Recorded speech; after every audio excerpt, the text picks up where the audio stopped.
তাফসিরুল কোরআন মাহফিল, তাফসির মাহফিল লিখে দিয়েছেন, আমরা তাফসির আকারে কথা বলবো। আউযু বিল্লাহি মিনাশ শাইতানির রাজিম। বিসমিল্লাহির রহমানির রহিম। ওয়ালাকাদ খালাকনাকুম সুম্মা সাওয়ারনাকুম সুম্মা কুলনা লিল মালাইকাতি ইসজুদু লিআদাম ইলা আখিরি আয়াত। কোন সূরা বললাম মনে নেই? আমি আজকে দিনের বেলায় ঠাকুরগাঁও মনে হয় কোন জায়গায় ছিলাম, ঝাপড়তলি, ওখানে সূরা আরাফের 157 নম্বর আয়াতটা পড়েছিলাম, কিন্তু বিস্তারিত বলতে পারি না সময় না থাকার কারণে, আর শরীরও কভার করছিল না। দিনের বেলা শরীর ঘেমে যায়, মনে করলাম রাতের বেলা আরম্ভ করব। আমরা সূরা আরাফ থেকেই পড়েছি, তবে আজকের আলোচনাটা নতুন আঙ্গিকে আমরা কোরআনে কারিম থেকে সাজিয়েছি, ওইভাবে বলার চেষ্টা চালাচ্ছি। আল্লাহ যেন তৌফিক দেন, আমিন। আরফ, আরব শব্দের শাব্দিক অর্থ পরিচিত। আরব মানে কি? বাংলাদেশে বহু মানুষ এই এলাকায় আছে কিনা জানি না, এরা এই যে মারেফতের কথা বলে না? কিসের মারেফত? এই শব্দটা এসেছে উরফুন থেকে। আরাফা ইয়ারিফু, এই শব্দের বাংলা অর্থ পরিচিত হওয়া, প্রকাশ পাওয়া। আল্লাহ পাক বলেন আলহামদুলিল্লাহিল্লাযী আনসালা আলা আবদিহিল কিতাবা ওয়া লাম ইয়াজআল লাহু ইওয়াজা।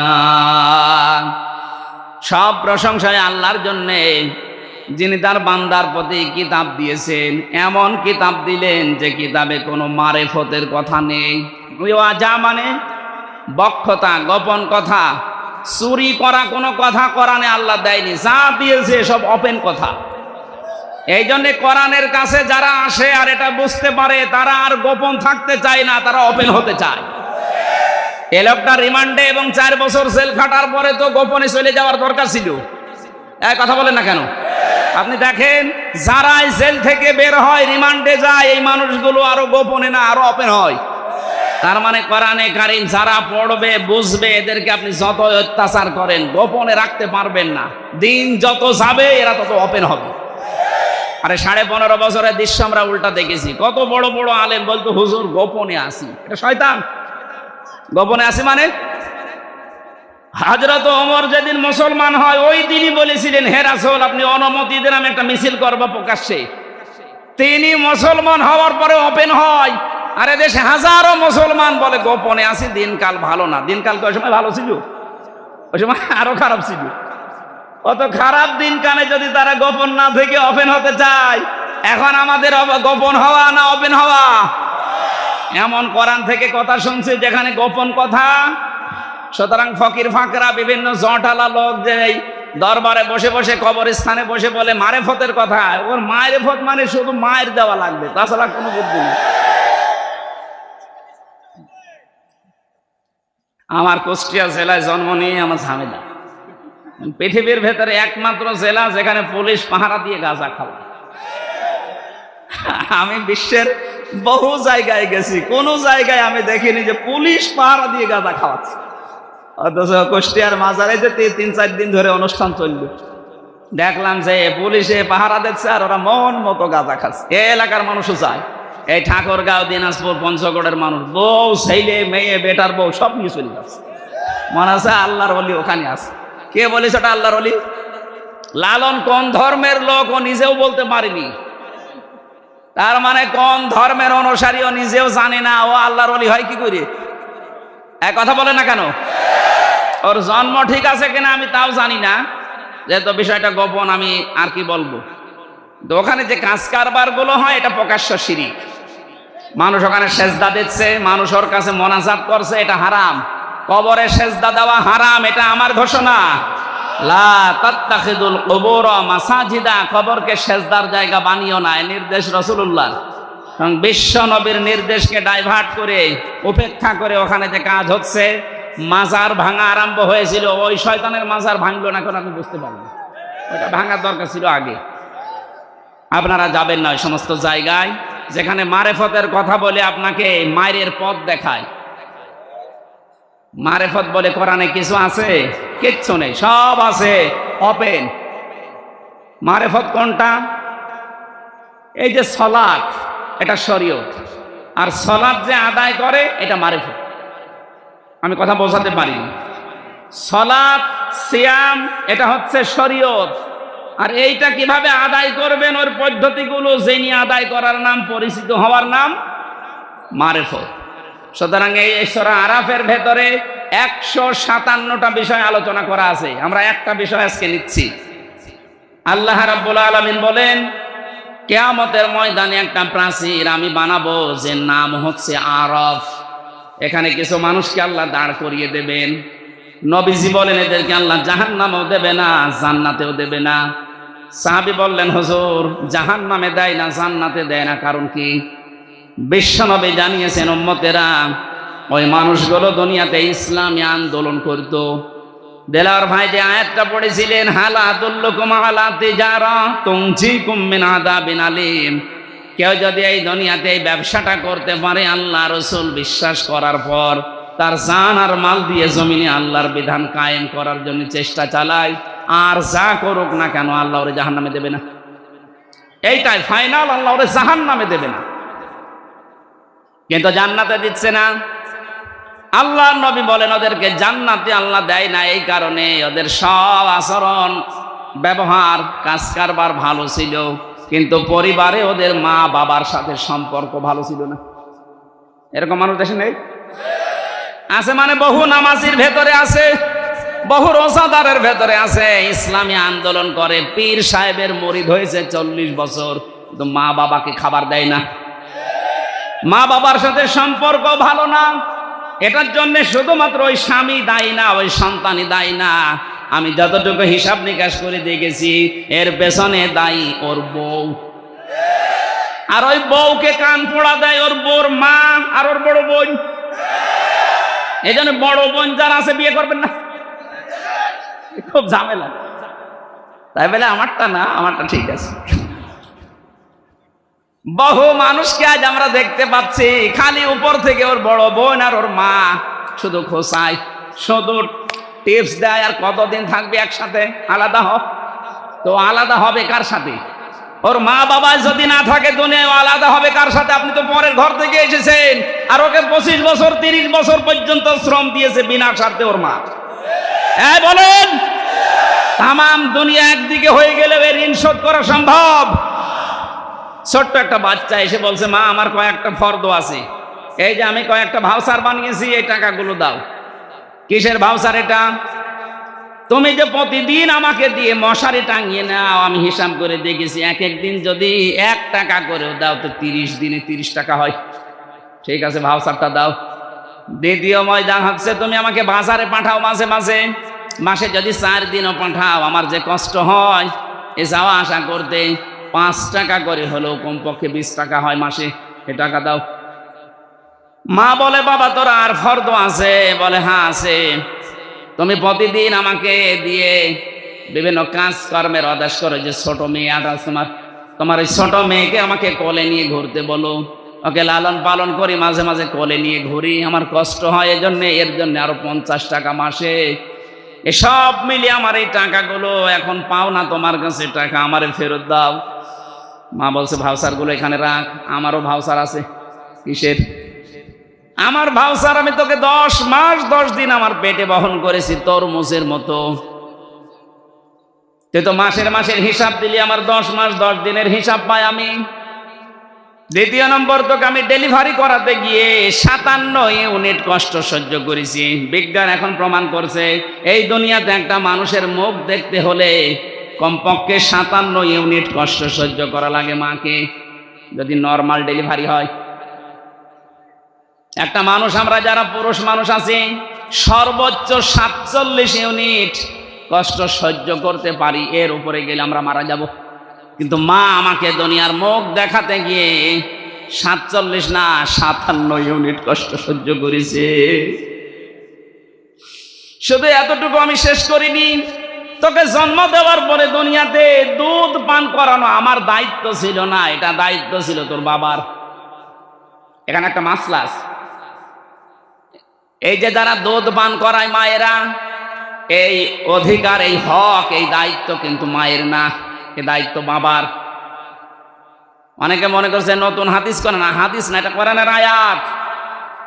সূরা বাকারা 233 নম্বর আয়াতে আছে, ওয়াল ওয়ালিদাতু ইরদি'না আওলাদাহুন্না হাওলাইনি কামিলাইনি লিমান আরাদা ইউতিম্মার রাদা।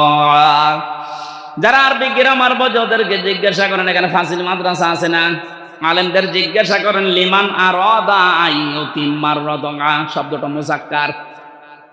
আল্লাহ মুআন্নাস শব্দ দেয়নি, মুযাক্কার পুরুষবাচক শব্দ দিলেন। এ দায়িত্ব হচ্ছে 2 বছর দুধ খাওয়ানো বাবার। আমরা যারা বাবা আছি, আমাদের মেশিন পত্র আছে, আছে, খাওয়াবেন কি দিয়ে? সারা জীবন এখানে নিয়ে রাখলো 1 ফোঁটা দুধ দিতে পারবেন?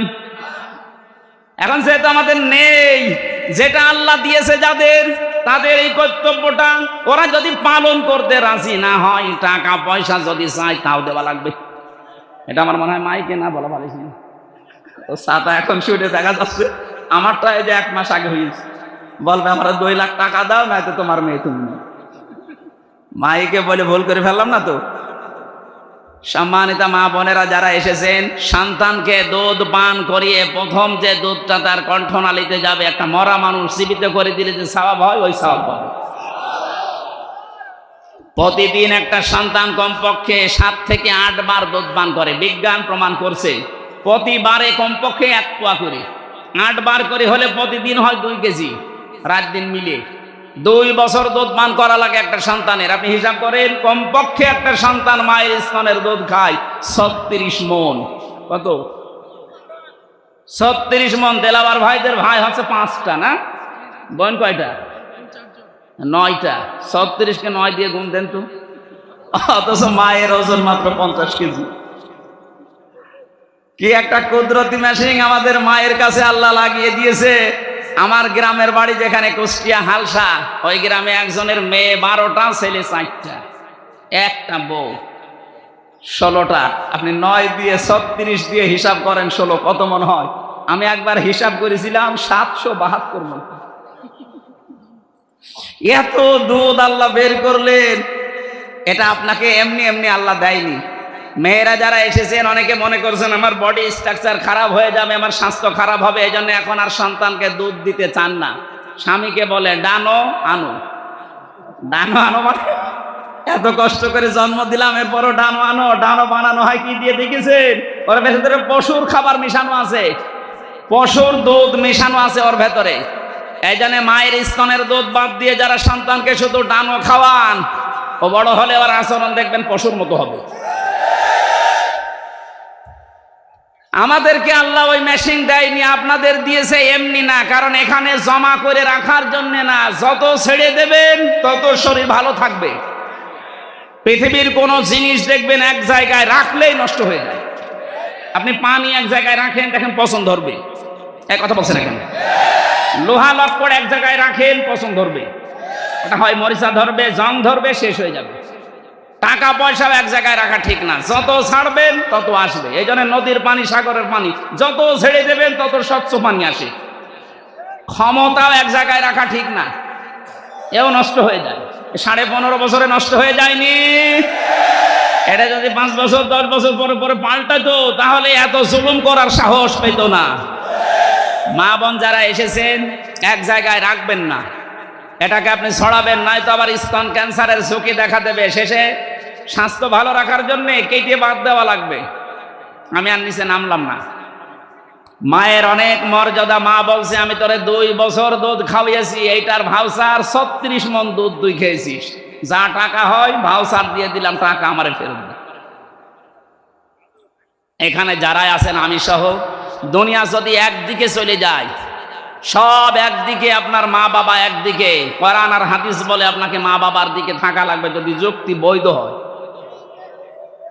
হ্যাঁ, এই জায়গায় আর একটা মাসলা পাওয়া যায়। কোনো বাবার কথা শুনে মায়ের কথা শুনে বউ তালাক দেওয়া জায়েজ আছে না নেই? হ্যাঁ, আন্দাজে না জেনে বলবেন না। মায়ের কথা শুনে বউ তালাক দেওয়া জায়েজ নেই, বউ যাই হোক, কিন্তু বাবার কথা শুনে তালাক দেওয়া জায়েজ আছে। যদি শরীয়তের 4টা কাজ মেয়েদের ভেতরে পান আর বাবা যদি বলে না এইটা নিয়ে সংসার করা যাবে না, ওটা বাদ দেওয়া লাগবে। আমাদের জাতির পিতা ইব্রাহিম আলাইহিস সালাম এই সন্তানকে শিক্ষা দিয়ে গেছেন, এই শিক্ষাটা। তো মায়ের কথা শুনে দেওয়া যাবে না কেন? কারণ মায়ের সাথে বেটার বউ যেটা আছে এটার 100% সম্পর্ক কোনোদিন ভালো হয়নি, কোনোদিন 100% ভালো হবেও না। এরাই বাঁকা হাড়ের তৈরি, তো একটু সমস্যা। সামান্যত মা বোনেরা, যাই হোক বেশি বলে ফেললাম। আপনারা বেটার বউ আর শাশুড়ি যদি মায়ের মতো হয়ে যান, সন্তানগুলো আনন্দে থাকবে। অনেক শাশুড়ি আছে মানুষকে গল্প করেছে, আমার যা জামাই পেয়েছি একবার আল্লাহর ওলি, নরম, আর আমার ওই যে ছেলেটা ওটা একটা জানোয়ার। কেন? আমার জামাই শুধু আমার মেয়ের কথা শোনে, এই জন্য আমার জামাই খুব ভালো, আর এই যে ছেলেটা ওর বউর কথা শোনে, এই জন্য খারাপ। কি রকম মা বলেন তো এটা? এই জন্য মায়ের কথা মতো বউ তালাক দেওয়া জায়েজ নেই। কিন্তু বাবা যদি বলে 4টা বিষয় আমি দেখতে পাচ্ছি, ফরজ নামাজ এ বেটার বউ পড়ে না, রোজা রাখে না ফরজ রোজা, নিজের শরীরকে হেফাজত করে না পর্দা দিয়ে, স্বামীর জায়েজ যেটা খেদমত আছে ওইটা তোমার করে না, আমরা দেখতে পাই শরীয়তের অনেকগুলো কারণের ভেতরে পাওয়া যায় না, একে বাদ দিয়ে দাও, এইরকম কথা বাবা বললে বাবার কথা অনুযায়ী বউ তালাক দেওয়া জায়েজ আছে। কথা বুঝতেছে? মায়ের মর্যাদা অনেক বেশি, কিন্তু বাবাকে আল্লাহ 1 ভাগ দিলেও বাবার এই জায়গায় সম্মান অনেক বেশি বাড়িয়ে দিয়েছে। সম্মানিতা মা এবং বোনেরা, আমরা যারা সন্তান আছি, আমি সহ প্রত্যেকে যেন আজকে থেকে আমল করতে পারি। বহু জায়গায় দেখতে পাচ্ছি বৃদ্ধাশ্রম তৈরি হচ্ছে, এটা হারাম। বৃদ্ধাশ্রম বানানো জায়েজ নেই। মুসলমানদের এই দেশে যদি বৃদ্ধাশ্রম হয়, আপনি কি জবাব দেবেন? মরে গেলে ওই আরাফে দাঁড়িয়ে থাকা লাগবে, ওই প্রাচীরে। আপনি যেহেতু দুনিয়ায় ভালো কাজ করেন, নামাজ পড়েন, রোজা রাখেন, ইসলামী আন্দোলন করেন, মা বাবার সাথে সম্পর্ক ঠিক নেই। আমি বললাম এটার পেছনে যারা দায়ী এদেরকে বারবার বলছে এই কারণে। আপনার মনটা এত ছোট কেন মা? বৌমা যারা আছেন, ভাবি যারা আছেন, আপনার মনটা উদার করেন। আপনিও হয়তো 50 বছর পরে এখানে থাকবেন না, আমিও থাকবো না, নতুন মানুষ আসবে, তো কি হবে এটা নিয়ে? এই ধোকায় পড়ে বোকা হয়ে লাভ নেই। এই জন্য আমরা যেন পাগল না থাকি, আজকে থেকে পাগল ভালো হয়ে যাব। পাগল ভালো হয়ে যাবেন না? না, এই এলাকায় মনে হয় এই হাদিস চলবে না। এই পাগল ভালো হবেন তো নাকি ওই তুলা মিয়ার মতো পাগল থাকবেন? এক তুলা পেয়েছিলাম, একটা পাগল, ওরে আল্লাহ এত ভাইরাল করে দিয়েছে কাজকে থেকে আজকে পর্যন্ত, ওর কপালে যা ছিল আমার মনে হয় সব লিখা আল্লাহ মুছে দিয়েছে। এই জন্য বেয়াদবি কেউ করবেন না কোরআনের সাথে, কোরআনের আলেমদের সাথে। আমি আশা করছি সম্মানিতা ভাবি যারা আছেন, বোন যারা আছেন, আপনার নিজের মা বাবাকে যেরকম মনে করেন, শ্বশুর শাশুড়িকে ঠিক ওই রকম মনে করেন, তাহলে আপনার নামাজ রোজা, আপনার পর্দা কবুল হবে। ও মনে করে শুধু নামাজ পড়ে, রোজা রাখে, কালো বোরকা পরে, আমার মনে হয় আল্লাহ মাফ করে দেবে। কে বলেছে আপনাকে? শ্বশুর শাশুড়ির সাথে সম্পর্ক যাদের ভালো নেই, আপনি আপনার স্বামীকে বাধ্য করছেন খারাপ আচরণের জন্য, খরচপাতি দেওয়া বন্ধ করার জন্য। আপনি ওই আরাফ নামক ওই প্রাচীরে দাঁড়িয়ে থাকবেন আপনার স্বামীর সাথে। যারা আমরা এরকম কোনো কিছু যেন না করি, আল্লাহ আমাদের বাঁচান, বলেন আমিন। বহু দূর এগিয়ে গেছি আমরা, হচ্ছে না, পরিবেশটা ভালো হচ্ছে না ভারতের এই সিরিয়ালগুলোর কারণে। আকাশ সংস্কৃতির মাধ্যমে যেগুলো আসতেছে বন্যার পানির মতো পিন আপ করা পত্রিকা দিয়ে, এগুলো দিয়ে আমাদের পরিবার আজ একেবারে সত্যিই জাহান্নাম হয়ে গেছে।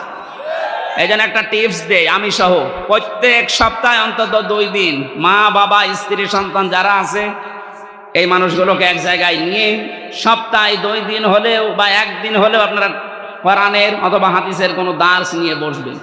এর ভেতরে একটা রহমত আছে। এদেশে যারা একামতে দিন এই দায়িত্ব পালন করে, সে নেতা হোক, কর্মী হোক আর সমর্থক হোক, তাদের এই কাজ করা লাগে। আল্লাহ যেন আমাদের প্রত্যেককে এই কাজটা করার তৌফিক দেন, পরিবারের শান্তি ফিরিয়ে আনার জন্য, বলেন আমিন।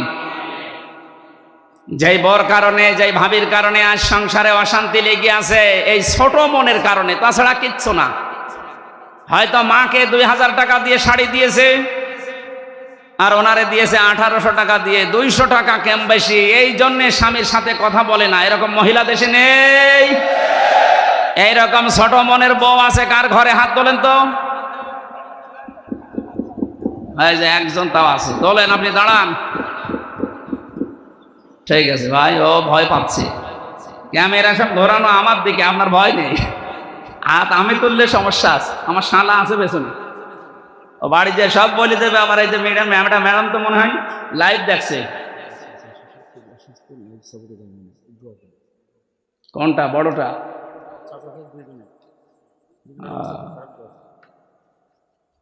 লাইভ সাপোর্টে আছে আমার চাচা শ্বশুর, দোয়া চাচ্ছে। এখন খবর দিলেন, আর আধা ঘন্টা পরে দিতে পারলেন না।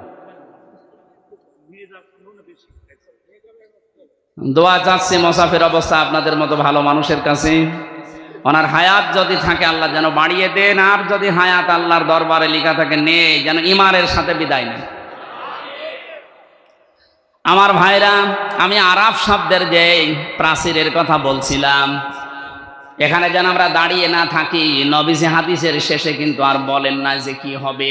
এখন ভাবেন তো, আমাদের জীবনে এ দুনিয়ায় ভালো ভালো কাজ করার পরেও মা বাবার সাথে খারাপ আচরণ করে যদি এই অবস্থা হয়ে যায়, আমাদের মতো কপাল পোড়া কেউ আছে?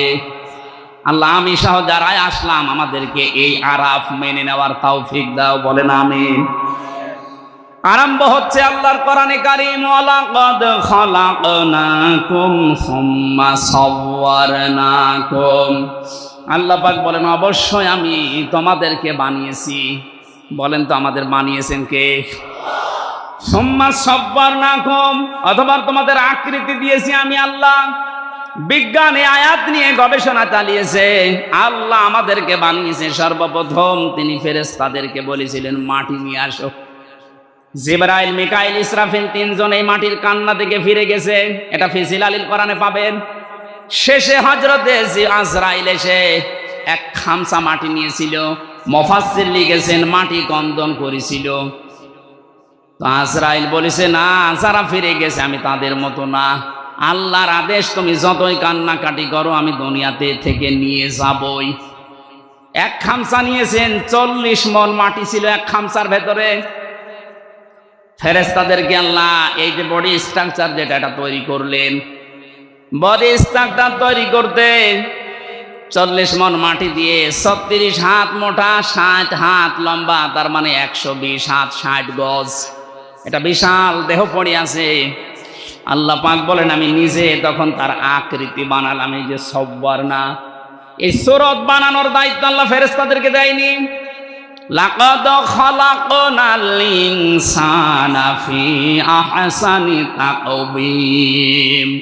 মানুষের এই যে আকৃতি যেটা বলা হয়, এটা শুধুমাত্র আল্লাহ নিজের হাত দিয়ে বানিয়েছেন। সুবহানাল্লাহ বলতে পারেন না? পৃথিবীর যত সৃষ্টি আছে, এই জন্য সবচাইতে সুন্দর সৃষ্টি মানুষের এই মুখ। মেয়েরা আছে, অনেক মেয়েরা আছে, না বুঝে অনেকে ছেলে মেয়েকে গালি দেওয়ার সময় বলে তোর মুখে লাথি দেব। না, এলাকায় নেই না, এই পাপ কাজ করা যাবে না। এই মুখটা আল্লাহ নিজে বানিয়েছেন। আল্লাহ পাক বলেন, আমি বানালাম কি করে জানো?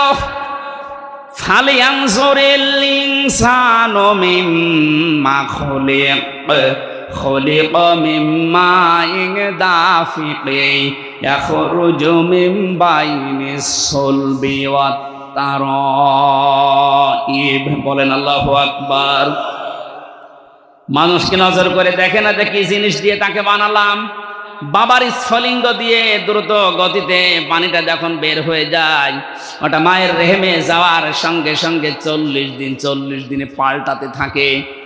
6 মাসের ভেতরে ওর বিভিন্ন স্ট্রাকচার দেয়, নতফা বানায়, আলাক বানায়, মুদগা বানায়। আমি আল্লাহর পরে চামড়া দিয়ে, গোশত দিয়ে, চর্বি দিয়ে এই বডি স্ট্রাকচারটা ঢেকে দিয়ে মুখটা সুন্দর করে আমার নিজের মতো করে বানালাম। বিজ্ঞান এখন প্রমাণ করছে, এই নাপাক পানিটা দিয়ে মায়ের পেটের ভেতরে আল্লাহ পাক 4টা জিনিস বাবার এই নাপাক পানি দিয়ে বানায়: চুল, রগ, হাড় আর পর্দা। মায়ের রেহেমের ভেতরে যে নাপাক পানির থলি আছে, ওইটা নিয়ে আল্লাহ আরো 4টা জিনিস বানায়: রক্ত, গোশত, চর্বি আর চামড়া। চার চার আটটা জিনিস যখন এক হয়ে যায়, আল্লাহ পাক বলেন আমি যে রব নাম নিয়েছি এই কারণে আমার পক্ষ থেকে 5টা জিনিস দান করি।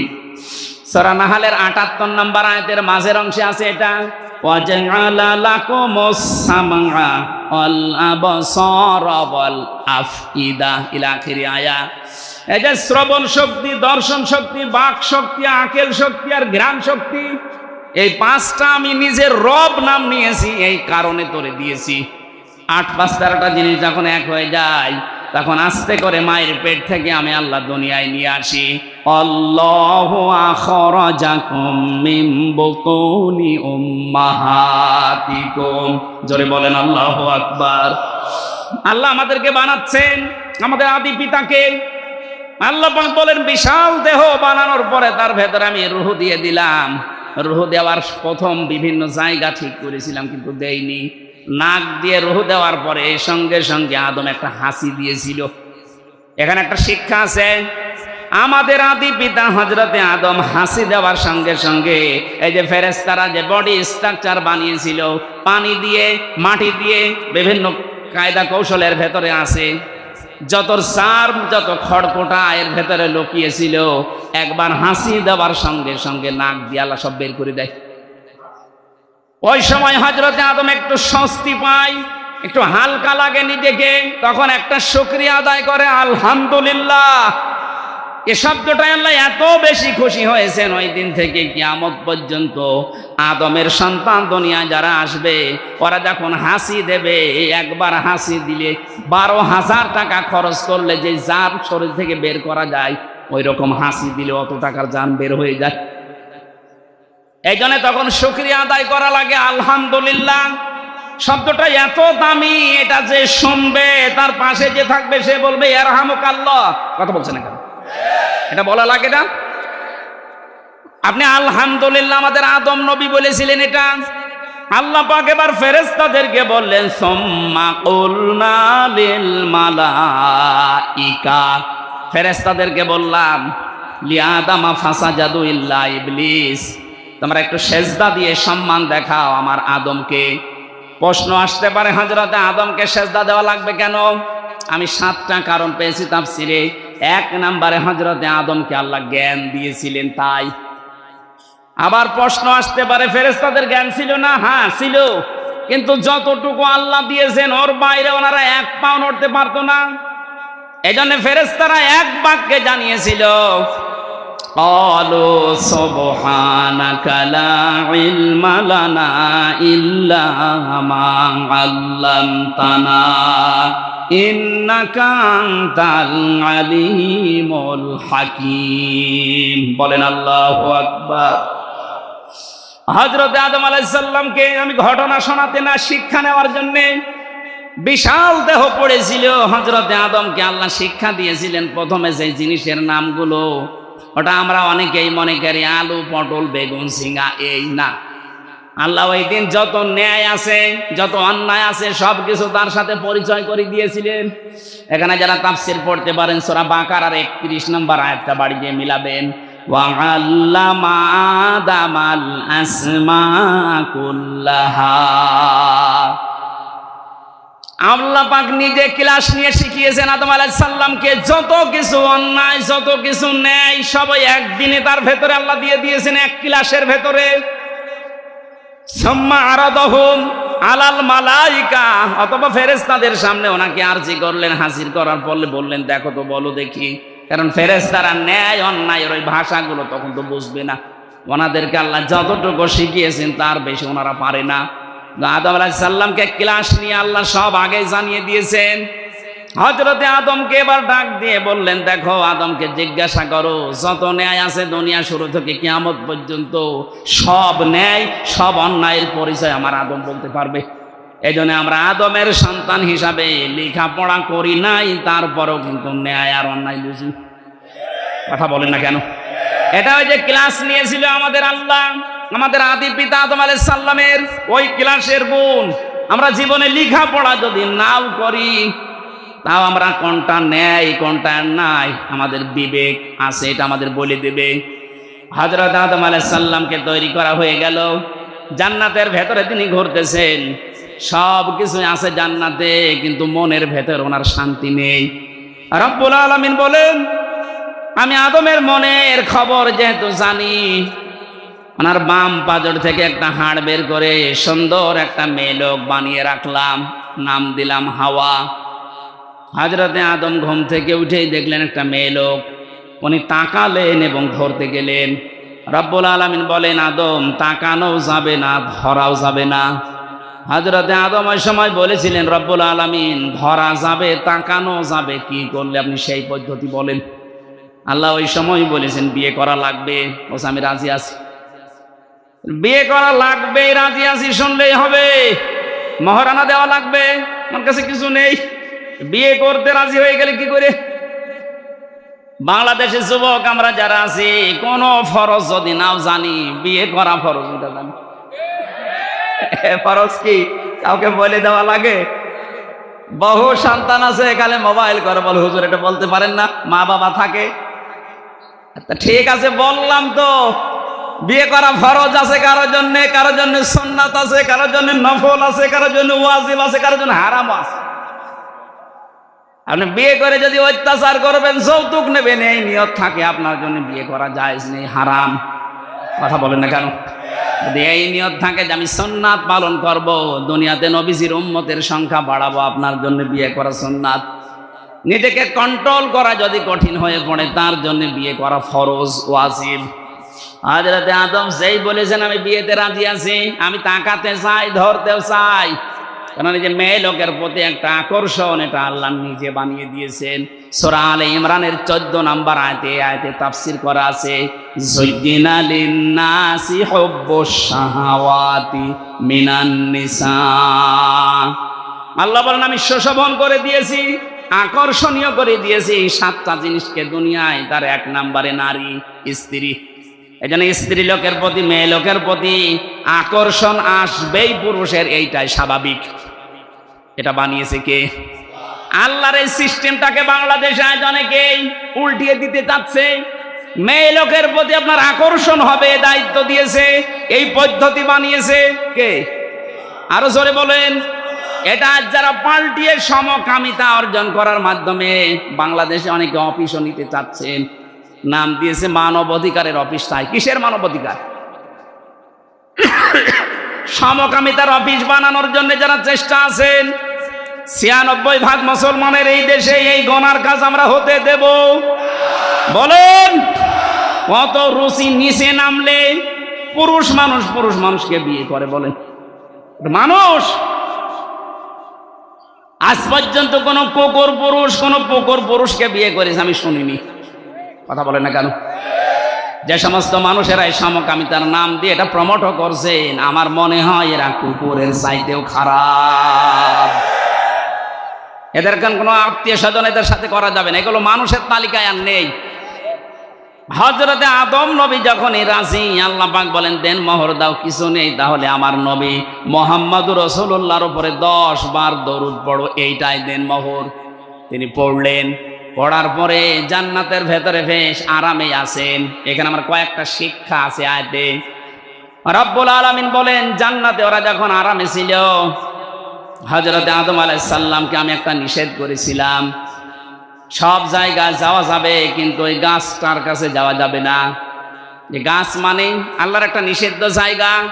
এটা শুধু জান্নাতের ভেতরে না, এই পৃথিবীতে আল্লাহর বহু নিষিদ্ধ বর্ডার আছে। আমরা যারা আল্লাহকে বিশ্বাস করি, ওই বর্ডার পর্যন্ত যেই থেমে যাওয়া লাগবে। এই যে অর্থনীতির বিভাগে যারা পড়েন, অর্থনীতির বিভাগে যারা কাজ করেন, আপনি অর্থনীতি কাজ চালান, ব্যাংকিং ব্যবস্থায় বলেন, সামাজিকভাবে বলেন, ব্যবসায়িকভাবে বলেন, মোশারাকা, মোদারাবা, মোরাবাহা, এর বিভিন্ন নিয়ম নীতিতে ব্যবসা করেন, কিন্তু সাবধান, যখনই সুদের কাছে যাবেন থেমে যাবেন। সুদের কাছে যাওয়ার পরে যদি না থেমে আদম নবীর মতো, হাওয়া আলাইহিস সালামের মতো ওই গন্ধম গাছের ফলও খেয়ে ফেলেন, নিষিদ্ধ, আপনাকে আল্লাহ অভিশপ্ত করে দেবে। কথা বলেন না কেন? এদেশে আমরা অনেক জায়গায় দেখি, এই জেলায় আছে কিনা জানি না, 1000 টাকা ছেড়ে রাখে, মাসের পরে 100 টাকা করে বেশি পায়। এই সুদ মায়ের সাথে জেনা করার শামিল। যারা মায়ের সাথে জেনা করছেন তারা নামাজ পড়ে রোজা রেখে হজ করে কি করবেন বলেন? কারা কারা এই গোনায় আছেন হাত তোলেন তো। না, ওই মানুষ আমার মনে হয় মাহফিলে আসেনি, আলহামদুলিল্লাহ। না, ওরা হাত তুলতো না তাহলে? ওরকম 2 নাম্বার মানুষ মাহফিলে আসে? ও বলছে না, ঠিক আছে। যদি কেউ এরকম কাজে থেকে থাকেন ভাই, এখানে লজ্জার খাতিরে তুলছেন না, কিয়ামতে কোটি কোটি মানুষ থাকবে, আপনার এখানে লেখা থাকবে সুদখোর। এ মায়ের সাথে জেনা করে যেরকম লেখা থাকবে, তখন আপনার লজ্জা লাগবে না? কার জন্য কি করে যাচ্ছেন দুনিয়ায়? আপনার স্ত্রী, আপনার সন্তান, আপনার ছেলে মেয়ে, মা বাবা হয়তো আপনার এই সুদের টাকা, অবৈধ টাকা ভোগ করার জন্য তারা 2 পায়ে খাড়া আছে, কিন্তু সুদের জন্য যে জেনার গোনা হয় এইটা আপনার সন্তান নিতে রাজি না। কথা বলেন। আমরা এই ধোকায় যেন পড়ে না থাকি। যতটুকু আছে না খেয়ে মরে যান, আপনি মরার পরে জান্নাত পাবেন, কিন্তু সুদের সাথে জড়িত হয়ে 1000 টাকা দিয়ে রাখেন। আমাদের কুষ্টিয়া এলাকায় আছে 1000-এ 100 টাকা বেশি দেয়, এদিকে মনে হয় আরো বেশি, 250 হয়ে গেছে। হযরতে আদম নবীকে আল্লাহ ডাক দিয়ে বললেন এখানে যাওয়া যাবে না।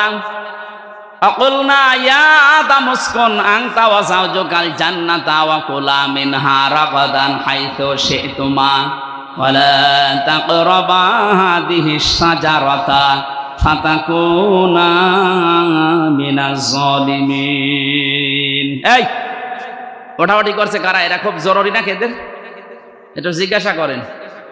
খুব জরুরি হলে ছেড়ে দিন, আর হালকা জরুরি হলে আর আধা ঘন্টা বসিয়ে রাখুন।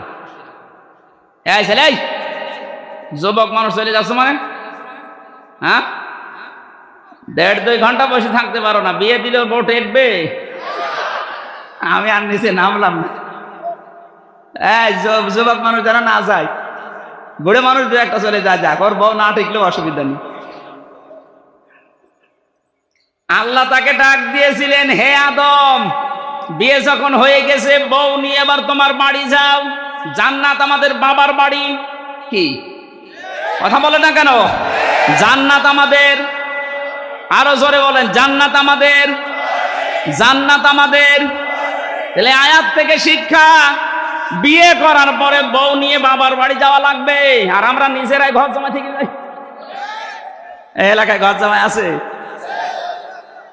না না, ঘর জমা থাকবেন কেন? বউ নিয়ে আর নিজের বাড়ি, বাবার বাড়ি যাওয়া লাগবে, এইটাই কোরআনের নিয়ম। হযরতে আদম নিয়ে গেলেন বাবার বাড়িতে। আল্লাহ পাক বলেন দাঁড়াও, বাড়িতে ঢোকার পরে কয়েকটা কাজ করা লাগবে। বিয়ে করে যারা বাড়িতে নিয়ে আসেন, এই যে কয়েকটা কাজ আছে, রব্বুল আলামিন প্রথমেই দিয়েছেন তাদের কাজ। আংতা অসাউজকাল জান্নাতা ওয়াকুলা। আরবি গ্রামার যারা বসে, এটা কিন্তু দ্বিবচন, কুল দেয়, কোলা। আল্লাহ বলেন আদম অকুলা, তোমরা 2 জনেই মিনহা রগদান হাইসু শি'তুমা, এই জান্নাতের ভেতরে যেখানে তোমার আয়ত্ত আছে যাও, যেখানে যা ইচ্ছা করো, কিন্তু সাবধান, খাবার সময় তুমি যতটুকু খাবে, যেই পরিমাণে খাবে, যেই মানের খাবার খাবে, বউকে ওই পরিমাণের, ওই মানের খাবার খাওয়ানো লাগবে। অনেকে বলে ইসলাম নারীদেরকে কিছু দেয়নি, আরে দিয়েছে কে? আল্লাহ এখানে আংটা ও কোলা দিতে পারতেন, আগে নিজে মরণের খাওয়া খাও, এরপরে বউকে খাওয়াও না, একবারে কোলা দিয়েছে। আল্লাহ বলেন কোলা মিনহা, ওই জান্নাত থেকে যা পারো নিজে খাবে, যতটুকু পারো খাবে, যেই মানের খাবার খাবে, বউকে ওই মানের খাবার খাওয়াবে। আজ নারীরা যদি তাদের ইজ্জত, মর্যাদা, অধিকার বুঝতো, এই নারী আন্দোলন, নারী বিপ্লব পরিষদ, নারী মুক্তি পরিষদ, নারী কাঠামো, 11টা না 13টা সংগঠন চলছে এই দেশে, সব বন্ধ হয়ে যেত। নারীরা একটা অধিকারের জন্য সংগ্রাম করতো, লড়াই করতো, ওরা মিছিল মিটিং করতো যে আমাদের অধিকার যেটা আল্লাহ দিয়েছে, অকুলা, এইটা দিন। আপনি বাইরে যে মরণের খাবার খাবেন আর আমার জন্য বাদাম নিয়ে আসবেন। নারীদের অধিকার আল্লাহ প্রথমে জান্নাত থেকে দিচ্ছেন, যা খাবা আদম তোমার স্ত্রীকে ওই পরিমাণের খাবা। দেখেন আপনি, আংটা শব্দ আল্লাহ কিন্তু মাঝখানে দেয়নি। এতটুকু শেষ করলেন না, আল্লাহ বলেন রগদান হাইসু শি'তুমা, ওকে নিয়ে মাঝে মাঝে বেড়াতে যাবা, যেখানে ইচ্ছা যাবা, যা ইচ্ছা খাবা। এই জন্য বিয়ে করার পরে বউ নিয়ে শুধু ঘরের ভেতরে আটক করে রাখলে হবে না। এ বউ নিয়ে মাঝে মাঝে আপনি নিজের আত্মীয় স্বজন যারা আছে, বিভিন্ন অনুষ্ঠান যেগুলো জায়েজ আছে, বেড়াতে যাওয়া লাগবে। কথা বললেন না কেন?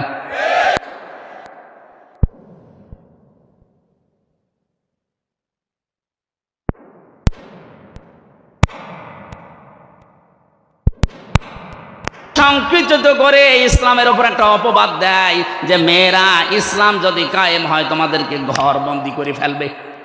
এই জন্য আমিরে জামাত ডাক্তার শফিকুর রহমান ঘোষণা দিয়েছে, ইসলাম যদি দেশে আসে সবচেয়ে বেশি নিরাপদে থাকবে মেয়েরা। এদেরকে আজ অনেকে জুজুর ভয় দেখাচ্ছে, দেখো ইসলাম যদি আসে তাহলে এইভাবে বেড়াতে পারবা না। কে বলেছে পারবে না? হ্যাঁ, বেপরদায় আপনি যেতে পারবেন না, কারণ আপনার মন তখন বেপরদায় যেতে মন চাইবে না। এখানে অনেকে বিড়ি খায় না, বাবা খায় না, ডাল খায় না।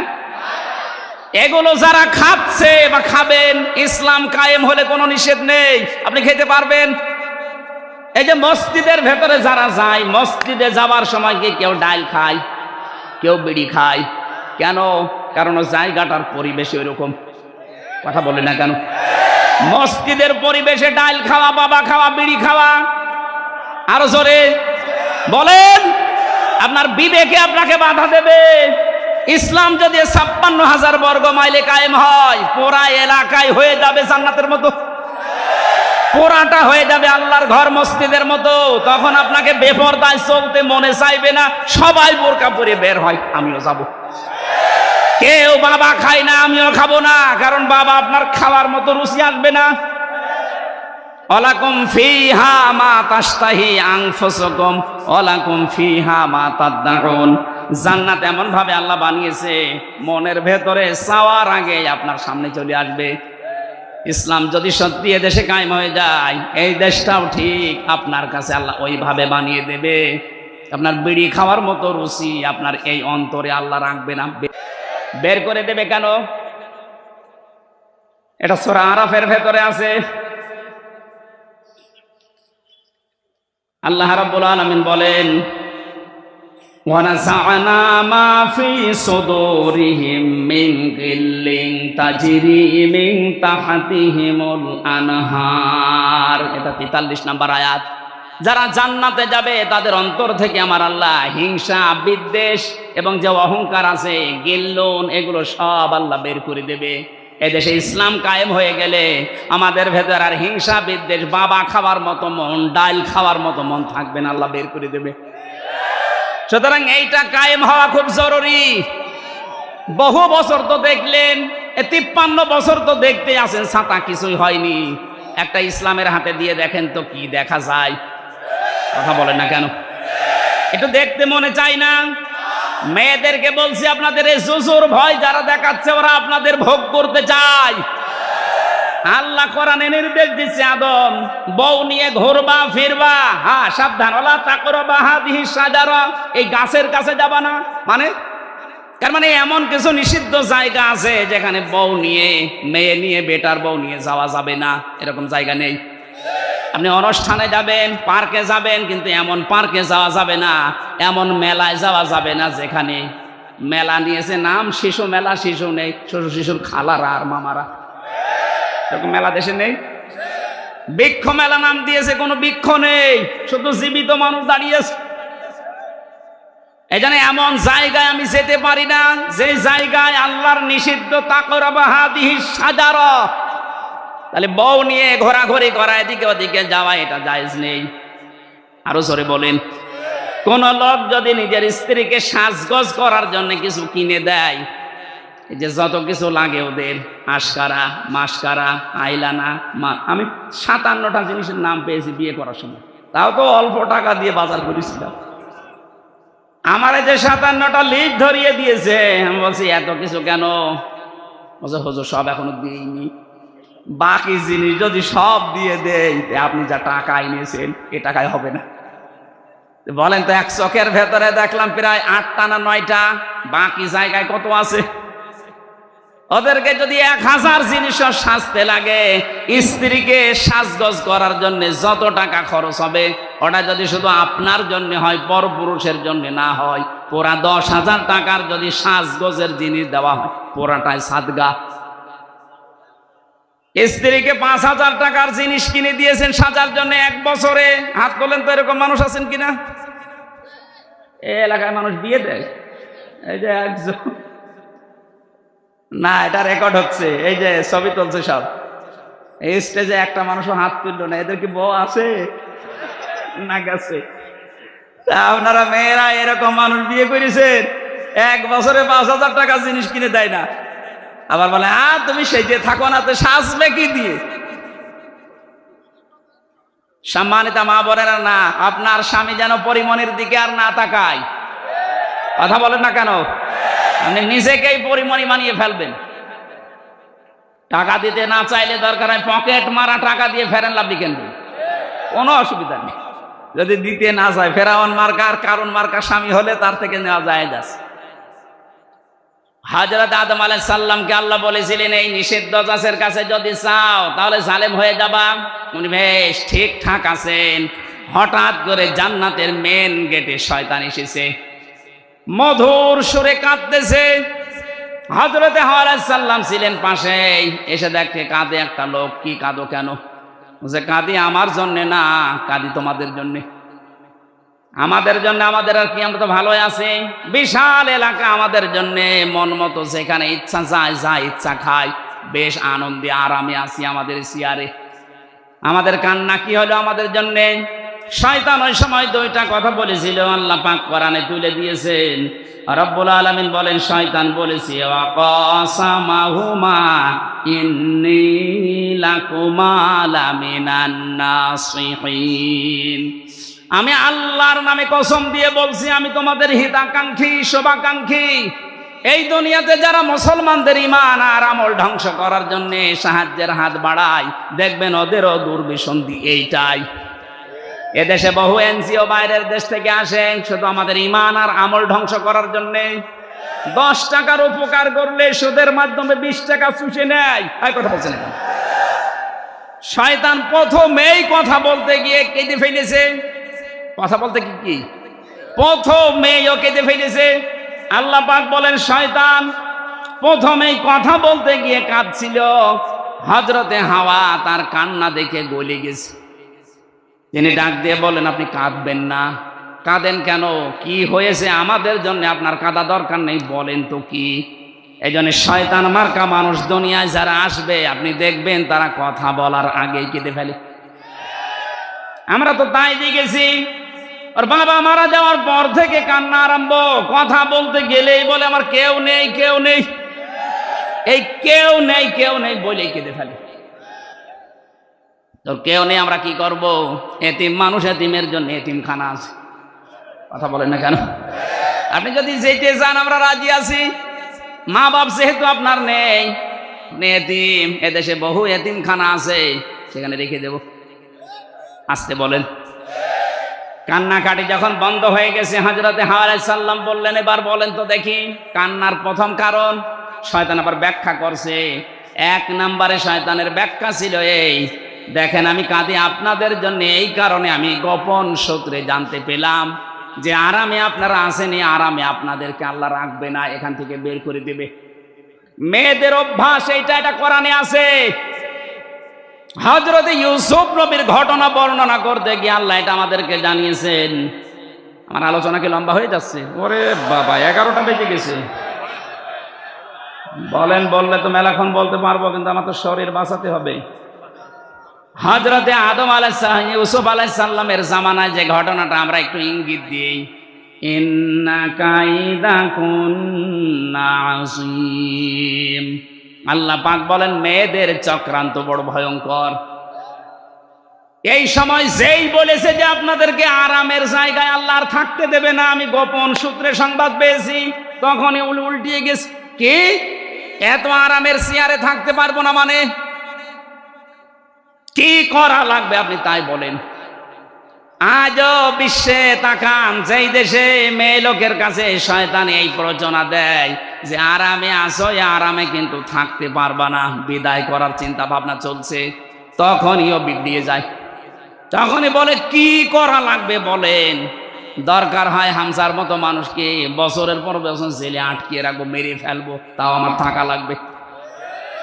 এরকম বহু মানুষকে রেখেছে না রাখে নাই? এগুলোকে বৈধ না অবৈধ কাজ? এই যে বিনা কারণে একটা মানুষকে কষ্ট দেওয়া, এটা বৈধ না অবৈধ কাজ? আল্লাহর নিষিদ্ধ বর্ডার তখন ওরা পার করে ফেলে। যেই হযরতে আদম আসলেন, ডাক দিয়ে বলে, স্বামী তুমি তো জানো না এই আরামের জায়গায় নাকি থাকা যাবে না। কেন? এই গোপন ভিত্তিতে একটা আল্লাহর ভালো মানুষ এসেছিল, আমাকে জানিয়ে গেছে, চলো এই গাছের গন্ধম গাছের ফল খাওয়া লাগবে। হযরতে আদম প্রথম তিনবার নিষেধ করেছিলেন, না এটা করা যায় না, এটা আল্লাহর নিষেধ। ওর মাথার ভেতরে যেহেতু একটা বুদ্ধি পাকিয়ে দিয়েছে শয়তান, প্ররোচনা দিয়েছে, ফাওয়াসওয়াসা লাহুমা শাইতানু লিইবদিয়া লাহুমা মা বুরিয়া আনহুমা ইলা আখিরি আয়াত। আল্লাহ পাক বলেন, আদম নবী আলাইহিস সালাম রাজি যখন হচ্ছিলেন না, যেহেতু টার্গেট করেছে শয়তান মহিলাকে, এই জন্য মহিলাকে টার্গেট করার কারণে মাথার ভেতরে ঘোর পাক খাচ্ছে, কখন আমার এই আরামের জান্নাত হারিয়ে যায়। বারবার যখন বসায় স্বামীকে, তাড়াতাড়ি করেন, আমাদের হিতাকাঙ্ক্ষী শোভাকাঙ্ক্ষী এ ওয়াজ আমাদেরকে করেছে, শেষে বলে না আমি পারবো না। হযরতে হাওয়া আলাইহিস সালাম শেষ পর্যন্ত আদম নবীর সাথে কথাও বন্ধ করে দিয়েছিল।